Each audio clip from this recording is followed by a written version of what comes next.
है।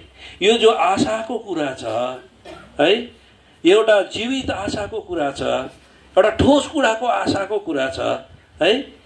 अब यो चाहिँ आज तपाईँ र मैले अब एउटा अर्को प्रश्न लिएर जानुपर्छ। Do you have that hope? त्यो आशा ममा छ? जो विश्वास यो नानीमा थियो, त्यो विश्वास मेरोमा छ? कि मान्छेले भनेको कुराहरूमा, हो कि होइन कुराहरूमा, हुन्छ कि हुँदैन कुराहरूमा कोसिस पो गर्नुपर्छ भन्ने कुराहरूमा हाम्रो कोसिसले हुन सक्दैन। किनभने परमेश्वरले सबै कुराहरू मान्छेको निम्ति प्रवर्तन गरिदिनु भएको छ। आउनुहोस् त एउटा तीतसको पुस्तक 3 अध्याय, तीतसको पुस्तक 3 अध्याय। अब अलिकति हामी 5 मिनट जस्तो एक दुईवटा कुरा हेरेर हामी बन्द गर्छौँ। तीतसको पुस्तक 3 अध्यायको 7 पद। उहाँको अनुग्रहद्वारा धर्मी ठहरिएर अनन्त जीवनको आशा अनुसार, अनन्त जीवनको आशा। Do you have that hope? है, आशा धेरै कुराको हुन्छ। यहाँ एउटा विशेष प्रकारको कुरा, विशेष प्रकारको आशाको कुरा यो समयमा हामी गर्न लागिरहेका छौँ। त्यो चाहिँ के हो भन्दाखेरि अनन्त जीवनको आशा। यो संसारको जीवन त कत्रो हो? नानीको लागि 11 वर्ष, तपाईँको लागि तपाईँले भन्नुहुन्छ तपाईँको अहिले त्यो जीवन तुरिनु पनि सक्छ, भोलि तुरिनु सक्छ, पर्सि तुरिनु सक्छ, 1 वर्ष बाद तुरिनु सक्छ, एक दिन न एक दिन त तुरिन्छ नि। अबको 20-25 वर्ष बादै तुरिन्छ म्याक्सिमम है। 200-300 वर्ष त हामी बाँच्दैनौँ होला। तर यहाँनिर जो आशाको कुरा गरिराखेको छ त्यो आशा चाहिँ अनन्त जीवनको आशा। यो नानीमा थियो, त्यो प्रभुले दिनुभएको थियो। त्यहाँनिर म तिमीलाई के गर्नु आउँछु? लिनु आउँछु। आमा छोडी तिमीहरू यहाँ पर्खिँदै बस तिमीहरू है, म एक दिन तिमीलाई के गर्न आउँछु? लिन आउँछु। त्यो आशा, त्यो आशा चाहिँ, त्यो अनन्त जीवन चाहिँ 2 दिन 3 दिन 10 दिन 20 दिन 100 दिन 1000 दिन होइन, त्यो अनन्तसम्म प्रभु यीशुको साथमा रहनु, अनन्तसम्म नयाँ आकाश नयाँ पृथ्वीमा रहले के गर्नुहुन्छ? संसारमा यो स्थापित गर्नुहुन्छ है। त्यो अनन्त जीवनको आशा। अर्को यहाँनिर 2 अध्यायको 13 पद पनि पढिदिनुहोस्।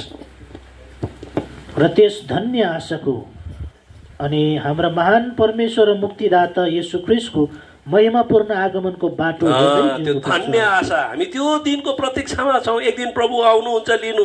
बस्दै गरे छोडी तिमीहरू यहाँनिर, यहीँ गेटमा बस्दै गरे तिमीहरू अहिले है, म एक दिन लिन आउँछु। यहाँनिर त्यो आशालाई के भनिराखेको रहेछ? धन्यको आशा। एक दिन प्रभु येशू ख्रीष्ट जो अहिले स्वर्गमा जानुभएको छ, एक दिन आउनुहुन्छ। हामी त्यो आशामा रहिरहेका छौँ। त्यो अनन्त जीवनको आशालाई पर्खिरहनेहरू त्यो धन्य आशाको प्रतीक्षामा पनि छन् कि प्रभु येशू ख्रीष्ट के गर्नुहुन्छ? एक दिन मलाई लिन के गर्नुहुन्छ? आउनुहुन्छ है। यूहन्ना रचित सुसमाचार 3 अध्यायको 16 पद।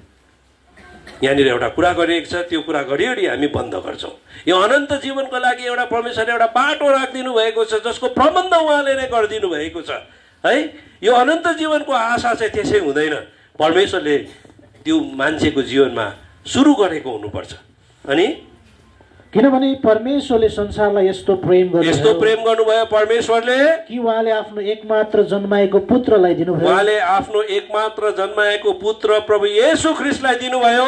उहाँमाथि विश्वास गर्ने कोही पनि नष्ट नहोस्, तर उसले अनन्त जीवन पाओस्। यो आशामा हामी छौँ। तपाईँ यो आशामा तपाईँ हुनुहुन्छ? यदि तपाईँकोमा यो आशा छैन, यो आशालाई तपाईँले बुझ्नु भएको छैन, अथवा यो आशा तपाईँको जीवनमा सुरु भएको छैन भनेदेखि विचार गर्नुहोस्। तपाईँलाई प्रभुले एउटा समय दिनुभयो है, समय दिनुभयो। उहाँको पुत्र परमेश्वरले संसारलाई यति बिघ्न प्रेम गर्नुभयो, उहाँले आफ्नो एकमात्र पुत्रलाई दिनुभयो। उहाँमाथि विश्वास गर्ने कोही पनि नष्ट हुँदैन, तर उसले के पाउँछ? एउटा अनन्त जीवन पाउँछ। अनि त्यो अनन्त जीवन पाएपछि ऊ त्यो अनन्त जीवनको आशामा ऊ बनिरहन्छ। दुःख हुन्छ, कष्ट हुन्छ, दुःख आउँछ, बिमार आउँछ, इभन मृत्यु पनि आउँछ, तर त्यो मृत्युले, त्यो आशाले गर्दाखेरि म एक दिन जान्छु त्यहाँनिर, एक दिन म पुग्छु। अब यो बहिनीको अहिले आशा छ, हाम्रो प्रत्येकको आशा छ, एक दिन यो नानीलाई हामी के गर्छौँ, भेट्ने छौँ एक दिन, है। यो जीवित आशा प्रभुले हामीलाई सहायता गरेका हुन्, है। यो बहिनीको निम्ति अझ प्रार्थना गरिदिनुपर्छ, है।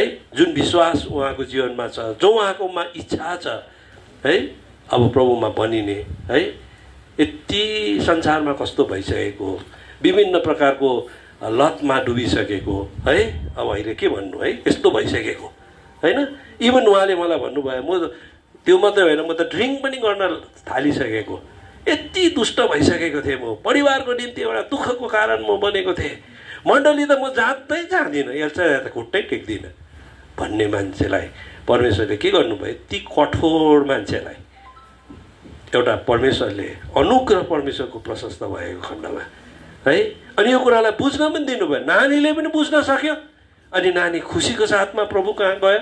यो आमाले पनि बुझ्न सक्यो, अनि आमाले पनि छोरीको उयसमा के हुन सक्यो, आनन्द गर्न सक्यो। हाम्रो परमेश्वर कस्तो अनुग्रहकारी परमेश्वर हुनुहुन्छ, है। कहीँ पनि भत्काउनु भएन, न आमालाई भत्काउनु भयो, न नानीलाई भत्काउनु भयो, है। नानीलाई त अघि भने नि, मेरो निम्ति मर्नु चाहिँ के हो, लाभ। नानीको निम्ति त लाभ हो नि अहिले, नि यस्तो देशमा पुग्नु भएको छ, यस्तो ठाउँमा पुग्नु भएको छ जहाँ कुनै रोदन छैन, जहाँ कुनै रोग छैन, कुनै प्रकारको दुःख छैन, सब प्रकारको कुराहरू त्यहाँनिर छैन। प्रभुले हामीलाई सहायता गरेको।